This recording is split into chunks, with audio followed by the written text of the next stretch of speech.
On World News Tonight this Sunday, one of the world's greatest filmmakers has died. Will you stop, Dave? Tonight, we remember Stanley Kubrick's visual legacy. I am Werner von Braun. This motion picture was produced to enable you to experience more personally and vividly the most dramatic events of the Apollo 11 story. The pictures and sounds are real, recorded in real time, where the action really was. So, come with us. We are going to the moon. And I'm sure you've heard the rumors. The moon landing hoax? That's right. That the moon landing was fake. The moon landings all were fake. And I was the person who filmed it. You're serious, and okay. I'm serious. I'm dead serious. Because I only have this certain amount of time with you, and I'll talk about whatever you want. You know, this isn't some type of joke or no, it's not film joke. within a film thing. Not a joke. Nope. Okay. The conspiracy theorists were right on this occasion. Why? I don't know about Paul McCartney's death, but this they were right about. Okay. Why in God's name would... I don't know what to ask you first. Why the hell, if you're telling the truth, why would you do it? Why are you telling me? I mean, what the... Don't you think it's important for people to know the truth? Yeah, yes, certainly. They had a massive fraud, an unparalleled fraud perpetrated against them. They should know.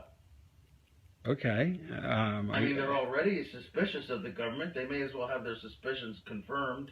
Okay. And justified. And this, why now? I mean, we're almost at the 30-year anniversary. What took so long? Why, if this is true, why? I'll go into that. It has to do with personal. Okay. Evolution and influences. And, well, I'll go into that. Is that why you look a little haggard right now? Because you look a little worn. No offense. Well, also, yeah, because I haven't been taking care of myself too well. I've been drinking a lot, but.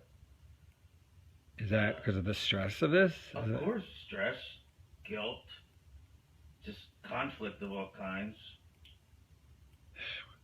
Wow, I mean, so you feel bad about this, clearly. I mean, this is not... I do feel bad about it. I also feel proud of it. It's a terrible conflict. Because you've pulled off one of the greatest hoaxes ever because of And because I made a film, if you want to call it a film, which I consider to be my masterpiece. And you can't take credit or even talk about it as well, you are now. I'm hereby taking credit. Right, but you can't actually go out. You're doing when people see this, you'll be dead. Until 10 years. Right, or 15, yeah. After my death. So you can't talk to Roger Ebert about it. You know, does that frustrate you? I have to pay the consequences for the decision that I made many years ago to go along with this. Like a deal with the devil. It's Faustian, to be sure. And is that why you got such power in Hollywood? I mean, that would explain that. Why I have the freedom I have, that was part of it, yes. So they said, do this moon thing and we'll give you... When I made Spartacus, I didn't have this kind of freedom. Right. But I have it now. So what came first, the genius or the fraud? fraud? What was NASA's doing? Well, what came first, the genius or the fraud? I mean, did the fraud enable the genius, or was the genius released by the fraud? I'd like to think the genius came first. Right.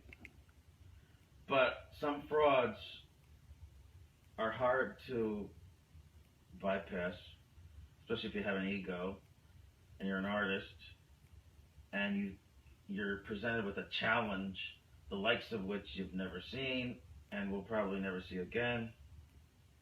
You don't even think of the morality of it. You're just completely swept away by the flattery of it and the juices inside you, which make you want to do it as the artist you are innately.